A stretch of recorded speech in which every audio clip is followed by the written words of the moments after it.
आज हम बात करेंगे ब्लैक फंगस के बारे में कि ब्लैक फंगस क्या होता है। तो जो अभी जैसे कोविड के टाइम में पेशेंट कोविड से संक्रमित हो रहे हैं, हॉस्पिटल जा रहे हैं, और हॉस्पिटल में अगर रिकवर हो भी जा रहे हैं कोविड से, तो क्या हो रहा है कि एक सिम्टम पेशेंट्स में देखने को मिल रहा है। बहुत सारे लोगों की आँख की रोशनी चली जा रही है लंबे टाइम तक संक्रमित होने की वजह से। तो ये इसको देखा गया कि ये ब्लैक फंगस के संक्रमण के चलते होता है, ये फंगल इन्फेक्शन होता है। तो ये कोविड से रिकवर्ड पेशेंट में ज़्यादा हो रहा है, या फिर जो पेशेंट लंबे टाइम तक ऑक्सीजन सपोर्ट पे रह रहे हैं उनमें ये इन्फेक्शन हो जा रहा है। तो सबसे पहले देखते हैं कि ब्लैक फंगस होता क्या है। इसको म्यूकरमाइकोसिस भी बोलते हैं। ये हमारे इन्वायरमेंट में ये फंगस मिलता है, हमारे इन्वायरमेंट में प्रेजेंट होता है। ये मिट्टी में प्रेजेंट होता है ब्लैक फंगस। कहीं भी डैम्प वाल है, पुराना घर जो होता है उस सब के डैम्प वाल में भी ब्लैक फंगस मिलता है। और गन्ना जो होता है, गन्ना जो लोग देखे होंगे, तो उसका पत्ता जब छीलते हैं तो उसमें ब्लैक कलर का कुछ पाउडर टाइप झड़ता है, वो ब्लैक फंगस होता है। तो इन्वायरमेंट में ये पहले से प्रेजेंट होता है, लेकिन एक्टिव कब होता है? एक्टिव होता है जिनमें इम्यूनिटी वीक होती है, उन पे ज़्यादा ये अटैक करता है। तो कोविड के टाइम में ऐसे भी लोग की इम्यूनिटी वीक हो जा रही है कोविड के संक्रमण की वजह से, लॉन्ग टाइम तक स्टेरॉइड के यूज से।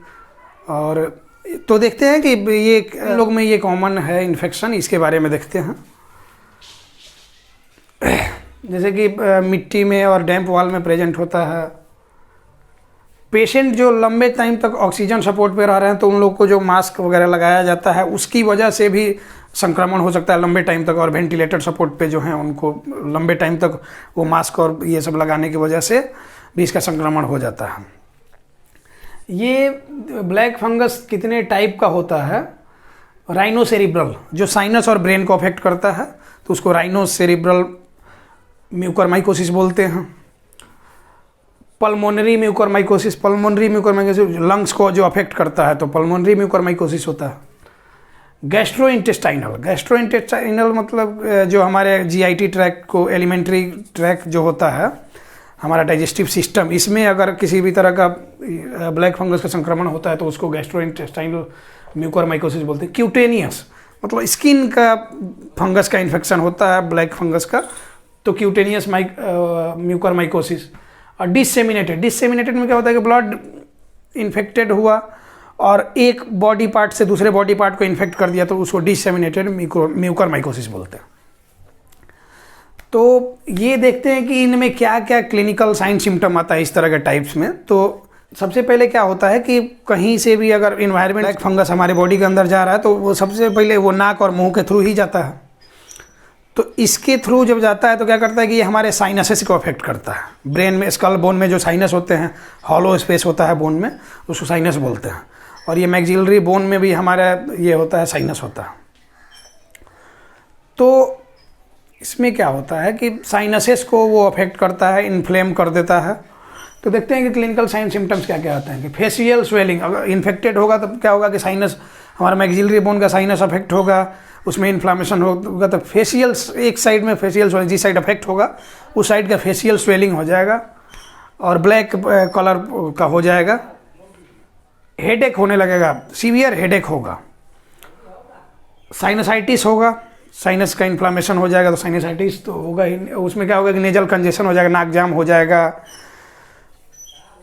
ब्लैक लीजन्स और नेजल ब्रिज जो होता है, इस पे धब्बा पड़ जाएगा यहाँ पे। फीवर होगा, पेशेंट को फीवर भी फील होगा। और ब्लैकिश कलर का नेजल डिस्चार्ज भी होगा उसमें।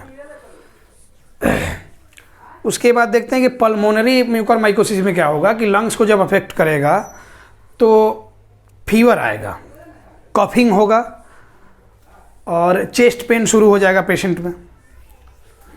डिजनिया मतलब शॉर्टनेस ऑफ ब्रीदिंग, सांस छोटा होने की वजह से पेशेंट हाँफने लगेगा, तो ये होता है। उसके बाद क्यूटेनियस में क्या होता है कि अगर किसी भी तरह स्किन कटा फटा है तो उसमें जाके अगर ब्लैक फंगस प्रवेश कर जाता है तो स्किन का इन्फेक्शन हो जाएगा, तो अल्सर वगैरह हो जाएगा स्किन में। उसके बाद से छाला वाला पड़ जाएगा स्किन में। यहाँ रेडनेस वगैरह हो जाएगा। अब गैस्ट्रोइंटेस्टाइनल ट्रैक्ट में अगर प्रवेश करता है तो उसमें क्या होगा कि एब्डोमिनल पेन होने लगेगा, उसके बाद से नोजिया, वोमिटिंग और गैस्ट्रोइंटेस्टाइनल ब्लीडिंग भी होने लगेगा। तो ये होता है इसका सिम्टम।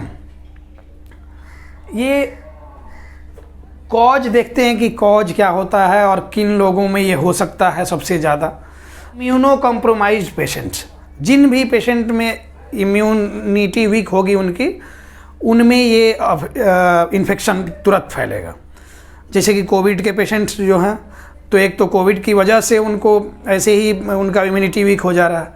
उसके बाद क्या हो रहा है कि प्रोलॉन्ग्ड स्टेरॉइड यूज करने की वजह से, कोविड में स्टेरॉइड ज़्यादा यूज होने की वजह से भी इम्यूनिटी और कमज़ोर हो जाती है, और इम्यूनिटी कमज़ोर होने से पेशेंट में ज़्यादा अफेक्ट हो रहे हैं इस तरह के पेशेंट। उसके बाद HIV एड्स के जो पेशेंट होते हैं उनकी तो इम्यूनिटी पूरी तरह से ख़त्म ही होती है, कोई भी बीमारी की चपेट में आते तुरंत उनको इन्फेक्शन लगती है। तो HIV एड्स के पेशेंट में भी ये कॉमन है। डायबिटिक पेशेंट की इम्यूनिटी वीक होती है, उनमें भी कॉमन है ये। किसी पेशेंट का ऑर्गन ट्रांसप्लांट हुआ है, तो ट्रांसप्लांट जब हुआ है तो उसमें इन्फेक्शन का चांस ज़्यादा होता है।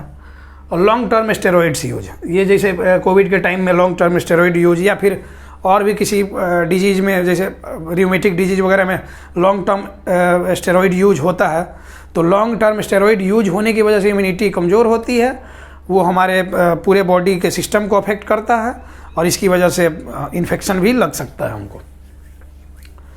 उसके बाद क्या होता है कैंसर पेशेंट्स में, स्पेशली लिम्फोमा वगैरह होता है, तो लिम्फ का जो कैंसर होता है लिम्फ नोड वगैरह में, तो उसमें ये कॉमन होता है। जब इन्फेक्शन यहाँ नाक के थ्रू पहुँचेगा तो ये क्या करेगा, डायरेक्टली ब्रेन को पहुँच जाता है। ब्रेन को पहुँच जाता है तो वहाँ ब्लड वेसल जो होते हैं उनमें क्लॉट भी जमा सकता है और हमारे न्यूरोलॉजी फंक्शन को अफेक्ट करता है। और आइज वाले एरिया में जो भी साइनसेस, ये मैक्सिलरी बोन में साइनसेस होते हैं, इनको अफेक्ट करते करते धीरे धीरे क्या करता है कि आइज को इन्फेक्ट कर देता है।